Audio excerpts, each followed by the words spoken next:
Sanbonani, hello South Africa. A very warm welcome to Expressions. This is definitely the place for you to air your views. I'm your host, Jacqueline Mapala. And I'm your host, Umolisi Masango. Now, as you see, Expressions iba yonke indawo la khona abantu abasha. Now, as we continue to reflect on very important conversations, njengoba seku Youth Month, gender-based violence is one of those issues as khuluma ngawo. Please have a look at this insert. 2 weeks ago, the gruesome discovery of 8 months pregnant Tsegofatso Pole's body left the country reeling with shock, as South Africans were still coming to terms with her heartless killing.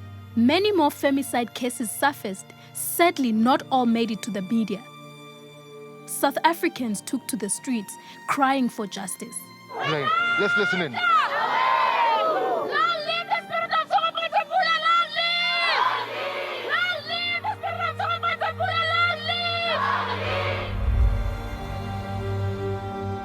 This is a difficult time, and we thank you so much for Tata Lituba to khulumisane nathi, and welcome to the show.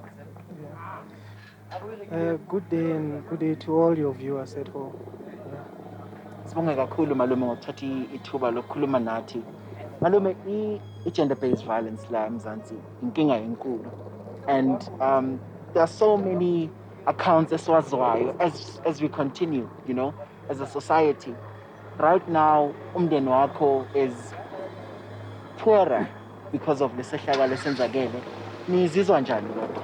Until such time we stand up, not as a society only, but specifically as men, to say to other men out there that we are tired, not in our name, marching and holding placards and having interviews like this.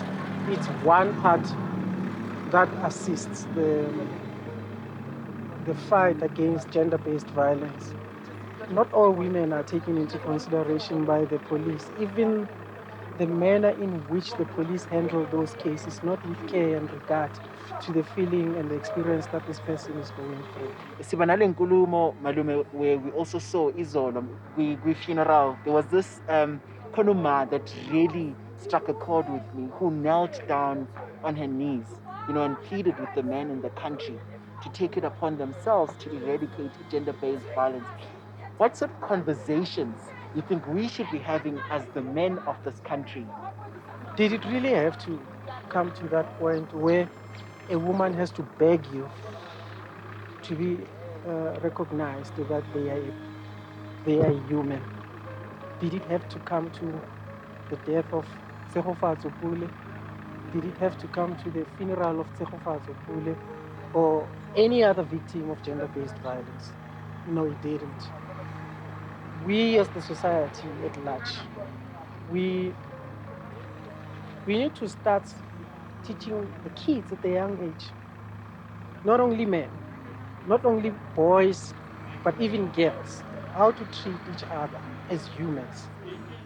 Enough is enough. That is the main message that all these gentlemen of the country bring today. In light of the wave of gender-based violence in the country, these men have taken it upon themselves to come out here today in a protest to say that, what have the women of the country done? As Expressions, we bring you discussions around this and bring you all those stories that have gripped the country and send us into complete shock. Tsegofatso's one too many.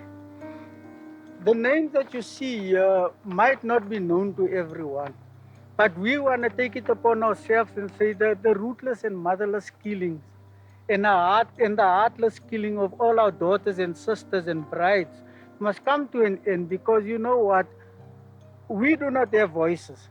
We do not have power to stop this thing, but we can only call upon God to help us to stop those motherless and ruthless killings. All the killings and the perpetrators shows maybe a form of insecurity. And I want to ask the question today that says, where did we go wrong? What happened to all our young men and men in particular to commit such evil and heartless crimes? We do not know who is involved in the latest killing of Tsegofatso, But today we want to say and cry out for all of them to come to book. We want everyone guilty to come to book. And we call upon the name of our Lord Jesus Christ to bring everyone forward that was guilty in all these crimes. Enough is enough. We are tired of these killings of our sisters. We can't stand and say everything is normal, whereby we see something is going wrong. Someone out there has seen. Someone out there has heard who has done this. We are here because of Tsirufatso was brutally killed, and she was expecting a child. She was 8 months pregnant.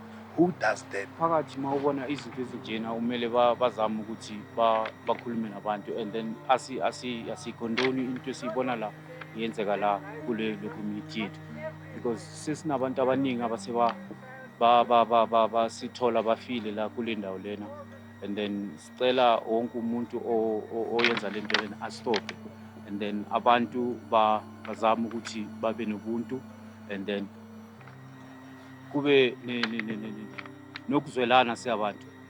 What I'd like to say today is we came with our young boys as an assistant coach of Rodiport Sports Academy. I wanted to come with the boys to show them that killing the woman is not on. We can't carry on by killing our sisters, our mothers. We need to teach them basasebancane ukuthi we must respect our mothers, our sisters, because those people are the ones who bring lives, are the ones who care about us. So namhlanje size la ukuthi bazobona ukuthi lento yenzakalayo is not right. Bafunde basasebancane nasemakhaya. As parents, we need to teach these young boys ukuthi umhloniphe umuntu esimame. It's how we African we grew up, ukuthi umuntu esimame uyamhlonipha, umama usisi wakho. So namhlanje I hope as South Africans so sifundisa ukuthi lento yenzakalayo, we as men we must stop it. Even me myself, I'm afraid to look in the woman's eyes this nowadays because what's happening around us. So please, men out there, let's stop killing our women. Let's stop killing our sisters because we're gonna need them in future. Masiza la ngi-5 isithola uTsekgofatso. Mina personally I was heartbroken ukuthi whoever did this, people are heartless ngaleyo ndlela ukuthi they can kill somebody and leave them for display just like that, especially a pregnant woman. So mina I was shattered as much as I took isikhathi ukuthi like ngizama ukunceda ukuthi sithole ifamily nani nani. Eventually siye sayithola ngama-posts sawayenza ku-Facebook. Into engithusile kakhulu masithela umzimba, into bengizibuza ukuthi lo muntu lo ulwile babamletha lana beka-screama, akunamuntu bekangamnceda because kuthulile. Niyabona la ngasehlathini la kuthulile, uscreamile, ustrugglile ukuza la. Like into le ingithusile, like for mina as a guy nami angeke ngihambe la ebusuku ngiyi-1. Yabona angeke ngihambe ebusuku la kule ndawo le ngiyi-1. Yeah, and angeke uhambe nangey'nyawo. So this place le yona nje iyathusa. So as a guy ingithusile. It was me ngifune i-justice for uTsekgofatso and the other women of South Africa. And as a man, I apologize to women themselves. I apologize to the love of my life. I apologize to my daughter.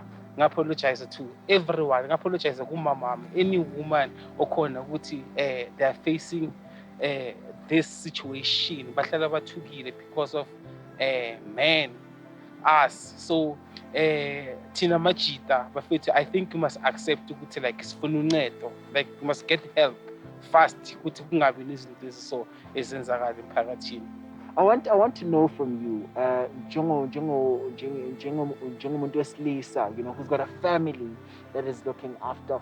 What conversations do you think we should be having with the boy child in this Katsamanje to ensure that izehlakalo ezinje don't happen? For my son, I would teach my son not to bottle things up. Makaneyinkinga akhulume, then ngimfundise, because I think a society like thina amajita abafana like sisithatha ukuthi like abantu bayasikala ukuthi lo yi-clever lo yibhari, uyabona. So ngimfundisa ngale nto leyo kwamampela ukuthi like angabi exposed, angacabanga ukwenza into eso eyenzakele la. If anenkinga akhulume, if akakhulumi nami esumzali wakhe, akhulume na somebody about any situation, angabhotlela izinto a-ende up ayenze so, cause abantu abenza izinto so abakhulumi nomuntu, bathatha i-decision and bathatha ama-decision a-wrong. So if they speak up, bathola abantu abazokhuluma nabo, then ngicabanga ukuthi bangaba abantu abaqotho emphakathini. This place is a place whereby it's okay. This is not the first time into yenzakala lana na. Usually sinokuza ukuthi kunabantu abagwaziwe and whatnot. So for me now, as a upcoming boy, so I feel like listen to lazy esenza it because the people that are doing these things, it's our brothers, our fathers, and our uncles. So for me now, I feel like me being here, I represent a whole huge amount of the youth. I stand representing the youth. Uguti, let's stop women abuse, child abuse, and let's stop killing each other. Because like for Tina, it's more like we're killing our own sisters.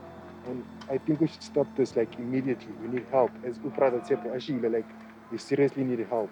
So lento le buhlungu because mama babulala asazi ukuthi baba beka kuphi, bafela kuphi. So I would like to wish all our sisters and mothers, may their soul rest in peace. Thank you. I want to see justice, of course, happening. Firstly, I want to see the perpetrators of who has done this horrific act to Tsegofatso Pule being arrested. Once they are arrested, I need to make sure that they get behind bars for a very longest time. Maybe that will bring closure to us as a family, but it won't bring Tsepo back. It won't bring the grandchild that we were expecting that Tsepo was carrying. Very compelling insert, I think some of my takeouts was literally listening to these young men talking to us about how they feel like sometimes when they keep quiet, they feel like they're part of the problem. Siabuyak, stay with us. This is Expressions.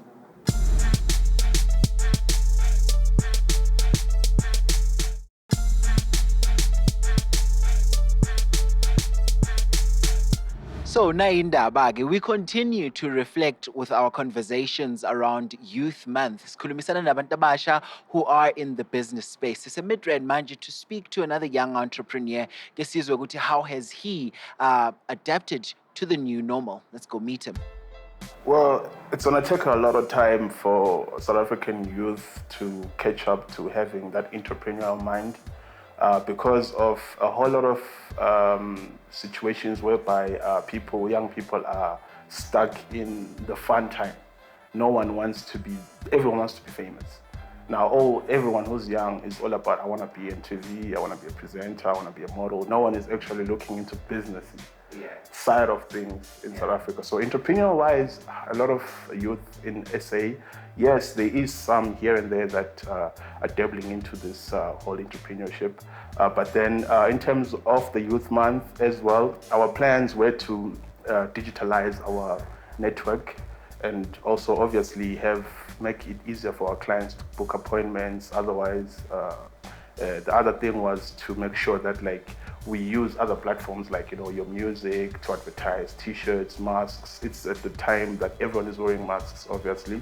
So, but for Youth Month, we didn't plan that much for the company. We were just looking forward to a reopening and resuming business as usual. There's a whole lot of changes that have been made, and there's a whole lot of time that's been taken away from businesses as well. So things definitely will never be the same. And obviously, moving forward with the whole pandemic, obviously now we're gonna have to be living like this for quite some time.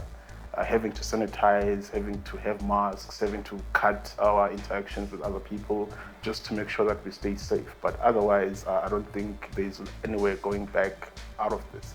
There's one positive aspect that came out of this whole lockdown, which was I got to rest.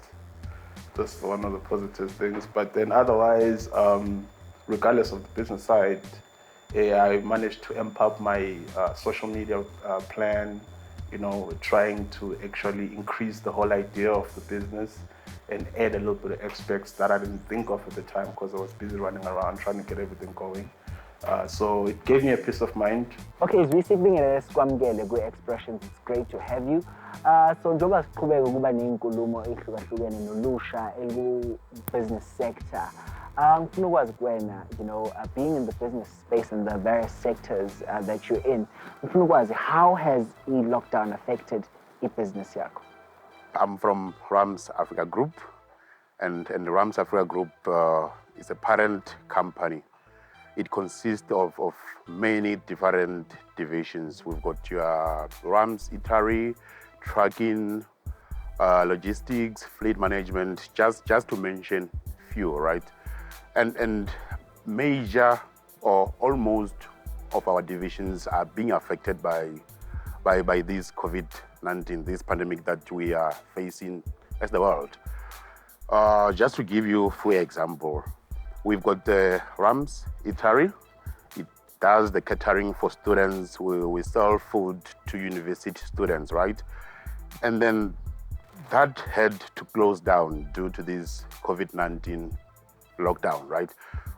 There was no sales at all. So we had to close our catering division as well. And by that time we had employed 3 people, and then now they are at home. They are jobless, who's feeding their families as we speak, right? And we've got another divisions, that's the trucking. We do transportations, we do rubble removal, and most of our clients are small businesses. And then they couldn't operate during the lockdown. So we had no customers, we had no clients to use our trucking services. We couldn't keep up with our installments. It's really, really, really bad. We feel in a very big pain into our pockets, and we also feel for our employees. And then the other example that I can actually use is from our construction division. So we also do construction. Just before the lockdown, we had a project in Eastern Cape, right?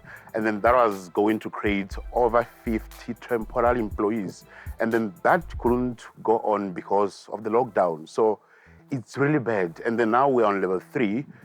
Businesses are trying to resume their operations. But the project that we got before the lockdown, it's been cancelled because the company that gave us the project, they are struggling to survive. So you can imagine how we are suffering because of this pandemic as a small businesses. How is your business going to be adapting to the new normal way of doing things? This is what we're thinking to do when the universities resume. They won't have to come to our facility to order their food, right? We're going to develop an app that they can place an order, then the food gets delivered to their rooms, right? Without them coming to the container or cafeteria, right? So that's one of the big steps that we're trying to implement, and we actually motivating our different managers in their divisions to try to come up with a better ways of still sustaining the business through this difficult period that we're facing as a country. I really think if you want to sustain your business, right, you got to start thinking about ways of doing things through technologies. Be creative, be innovative. Because I think we first move into a technology, and then this pandemic, it has just fast-tracked that, So at the use, be creative, be innovative, come with new ideas, be unique. If you need support, raise up your hand. But the only way to sustain or to be a successful entrepreneur is to bring technology. So clearly, COVID-19 as well as the lockdown has affected young business owners and entrepreneurs very differently. But we hope that you're inspired as a young business person to find innovative and interesting ways to be able to survive during this lockdown. We continue our conversation after the break. You're watching Expressions.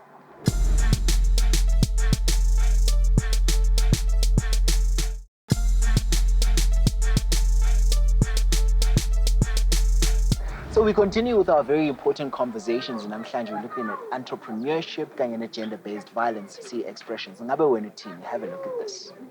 Mark, a very warm welcome to Expressions. It's good to have you. And thank you very much as well for your time and just allowing us to chat to you. I think, let me start right at the beginning. Tell us a little bit about your business and what it does exactly. The business started in 2014.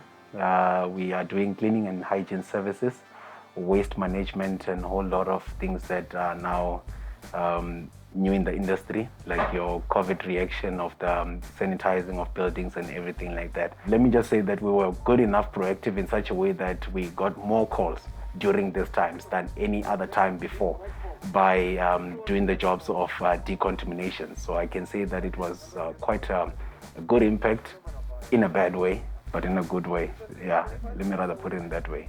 We know that COVID-19 has created a new normal. How have you adapted as a business to this changing context? We were very much fast. Yeah, we saw that coming. And as a director, honestly speaking, I was glued to the news. I was watching everything. As early as December, I was able to pick up that there was a new virus in China. And I had to go and research about that virus. And fortunately, when that virus, among the learning of the virus, and then I picked up that it was falling under our sector, which is the hygiene. And I chose that, let me rather get all the necessary equipment in time. And it was a big risk, honestly speaking, because I had to spend for something that I was not sure how it's going to unfold. But I managed in a blink of an eye to quickly get all the necessary equipment overseas before the borders were shut down, and to get myself properly trained and to gain knowledge, basically, because the most unfortunate part is that we're dealing with an unknown virus that can actually kill me myself. So basically we had to be proactive and also be careful. So to all the entrepreneurs or to all the directors or to all the managers, that I can say that in this new game, I think it's you need your water boots. You need your water boots on, and you need your work suit on, because we have restarted. This is a foundation. You have to, in fact, we've been given an opportunity to rebuild a business. Every company has been given an opportunity to lay off from the start. So that's all we have for you on today's episode. We did manage to touch on very important issues, one being gender-based violence, and another, obviously, how COVID-19 as well as the lockdown has affected young people. We hope that through these stories, not only are you inspired, but you'll be revolutionized to make a difference in some of these spaces. Right, Ngo? Absolutely, Jackie. And I think my greatest takeouts in the show was ukhuluma nomalume ngaThekgofatso, with those raw emotions, isitshela, stories of how the family, is hoping for justice and is hoping we'll have a criminal justice system that will not fail the family. And of course, we pay homage to all those women whose lives were taken away, sadly. And see Expressions City. Thank you so much, Nawela Bekaya, for lending us your ear and for watching the show, Namhlanje, as we continued to have all these important conversations. And ukhuluma nama entrepreneurs as well. They were not only focusing on the problems, but they also gave us some solutions. They're going to come out stronger and better out of this lockdown. Thank you so much for your time, Ubugeli Bekaya. Jax, it's always good being with you. And Namhlanje, we're going to finish the show by paying homage to all those women who lose their lives untimely.